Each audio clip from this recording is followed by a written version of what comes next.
nggak boleh deket-deket ini ya.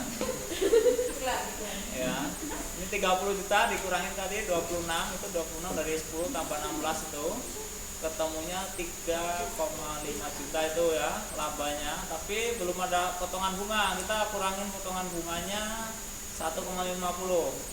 Jadi ini diketemukan laba sebelum pajak itu ketemu 2 juta, ada pajak 0,50 juta. Terus ketemu hasil laba setelah pajak 1,5. Ya, 1,50 juta ya. Lanjut. Sedangkan biaya modal rata-rata gitu sebagai berikut. Aduh. Ya, ini banyak KE-nya ya. Ini maaf ya. Ya, biaya modal rata-rata tertimbang sama dengan KE per KE tambah KEE. Saya harus gimana ngomongnya? KE, KE. Ya, boleh rasanya.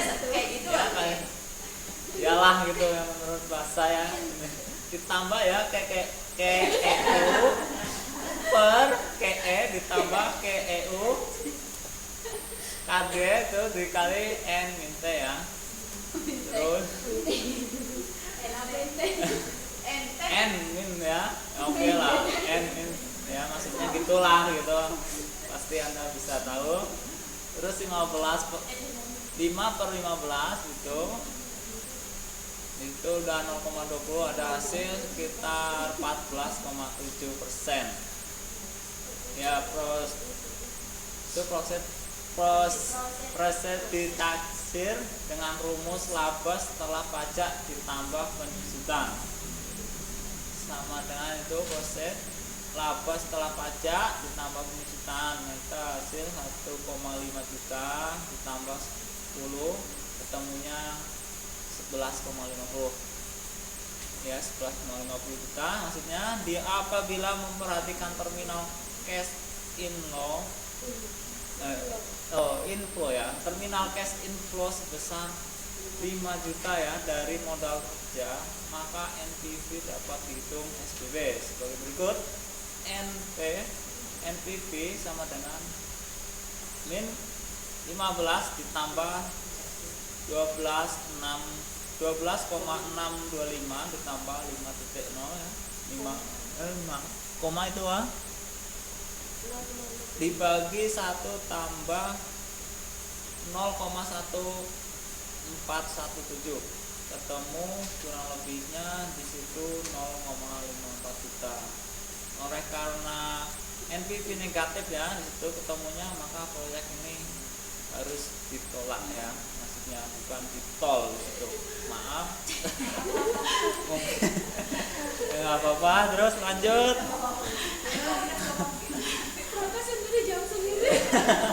Ya sebelum di ini ya, sebelum diprotes ya, saya inilah kasih tahu lah nggak apa. Analisa proyek yang diterima atau ditolak ya. Bunga plus pokok pinjaman ya. Misalnya itu 10 juta ditambah 15% bintang 10 juta. Apa ini? Bintang kali ya. Kali ya, maaf. Modal sendiri plus keuntungan 5 juta ditambah 20% kali 5 juta ya.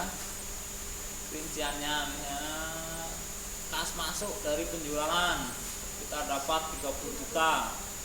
Kas masuk dari terminal cash flow, nah kita dapat 5 juta. Jadi jumlahnya di situ diketahuinya 35 juta ya. Terus kas keluarnya ada biaya tunai itu sebesar 16,50 juta. Terus ada pajak itu diketahui 0,5 juta. Nah itu pajak sama biaya tunainya itu tambahin, jadi sekitar 17 juta ya. Terus kas masuk dikurangi kas keluar, itu terdapat sisa kas masuk itu itu sisa kas 18 juta.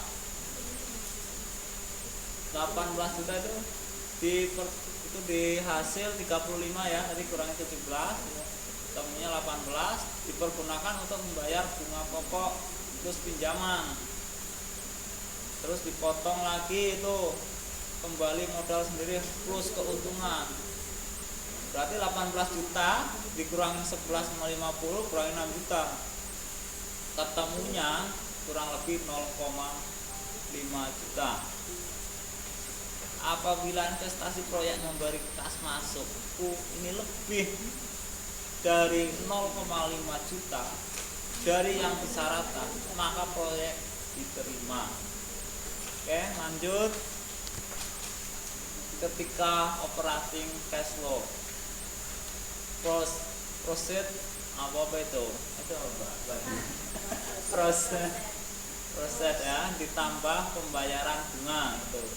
Proses itu sama dengan laba setelah pajak ditambah penyusutan ditambah bunga dikali 1 min T ya. Itu rumus 7.11 itu. Proses itu udah masukin aja 1,5 ditambah 10 tambah 1,5 dikali 1 min 0,25 ya, kurang lebih ketemunya 12,625 juta. Dengan demikian NPV dapat dihitung SPP sebagai berikut. NPV min 15 tambah masukin lagi ketemu udah 12,625 ditambah itu ya, maaf nanti ya iya nanti ini maaf ini terpisah, ini geser sini maksudnya 12,625 ditambah ini dulu 5 terus dibagi 1 min 0,1417 ya, ini apa nih 0, ini ya 1 ditambah 1417 ketemunya sekitar 0,14 juta. Itu ketemunya berarti plus ini ya, nggak ada min ya. Oleh karena itu NPV itu berarti positif, proyek oke lah diterima. Jadi nilai NPV sama dengan nilai PV dari kelebihan arus kas. Lanjut. Jika proses atau operating cash flow menggunakan laba sebelum bunga dan pajak dalam kurung 1 min T ya. Brigham dan Houston tahun 2004 menggunakan istilah NOPAT itu ya, yaitu Net Operating Profit After Tax untuk laba sebelum bunga dan pajak 1 min T. Jadi operating cash flow sama dengan NOPAT ditambah penyusutan. Sama dengan itu laba sebelum bunga dan pajak itu 1 min T terus ditambah penyusutan ya. Dengan menggunakan contoh yang sama maka penaksiran proceed atau operating cash flow dengan rumus itu ya 7.12 terus diketahui proses operating cash flow sama dengan 3,50 terus kali 1 min 0,25 ditambah 10 ketemunya sekitar 12,625 ya. Dengan demikian kita memperoleh angka yang sama dengan rumus 7.11 tadi ya. Terus lanjut. Ini masih ada penghitungan ganda yang terjadi ya. Penghitungan ganda tersebut terjadi karena arus kas sudah dikurangi dengan pembayaran bunga dan setelah itu masih di present validkan dengan tingkat bunga tersebut. Dengan demikian terjadi penghitungan ganda. Lanjut, penggunaan metode EPV mempunyai keuntungan dalam hal yang tidak akan menimbulkan kebingungan dalam menaksir proses. Hal ini disebabkan karena pertama diasumsi digunakan 100% modal sendiri, baru setelah itu ditaksir dampak keputusan pendanaan. Terus kalau kita akan menggunakan WACC atau biaya modal rata-rata tertimbang sebagai discount rate dalam penghitungan NPV ya, kurung buka, atau untuk apa itu sebagai yaitu sebagai cut off rate dalam penghitungan IRR ya, untuk bahwa cash flow proyek investasi yang berasal dari I, cash outflow outlay dalam hitungan untuk investasi ini double apa? Double I maksudnya net operating cash flow dari hasil operating job. 3 itu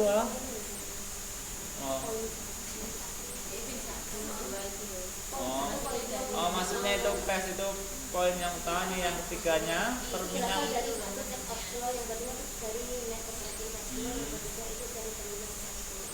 Yang itu maksudnya yang itulah terminal itu, yang ketiga itu terminal cash flow pada akhir usia proyek tidaklah terpengaruh oleh komposisi sumber pendanaan ya. Terus cash flow tersebut tidak mengalami perubahan baik sewaktu proyek tersebut dibiayai dengan 100% modal sendiri ataupun dengan sebagian utang. Yang mengalami perubahan hanyalah diskon rate-nya ya, bukan yang dicerminkan oleh WACC-nya ya, untuk lanjut ya, mungkin gitu. Terima kasih, silahkan. Mungkin saya silahkan itu.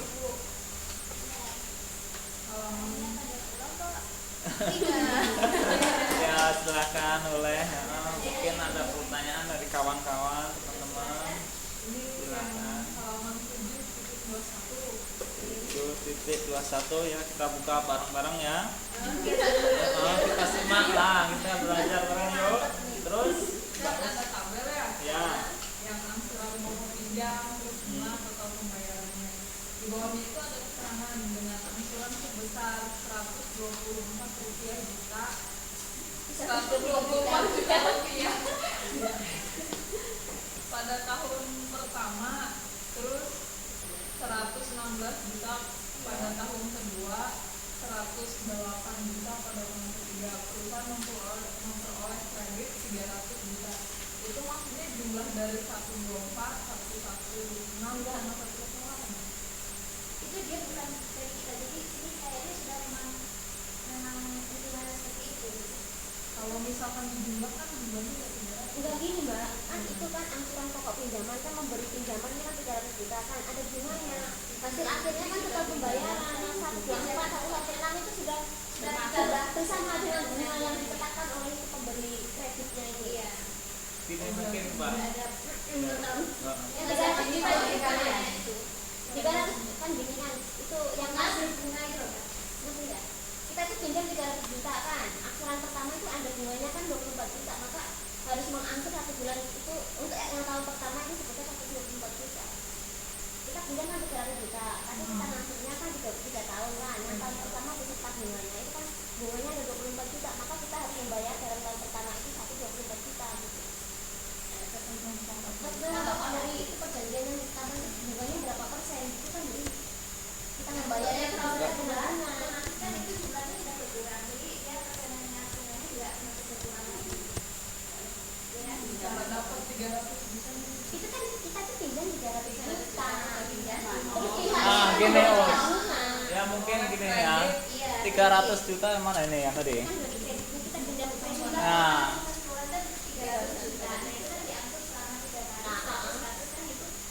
mungkin gini ya, ini 300 juta ini kita kan dari sini nambahnya. Kalau yang belah sana itu udah kena bunga ya, kita nggak boleh ngambil di sana. Nah, yang dari sini.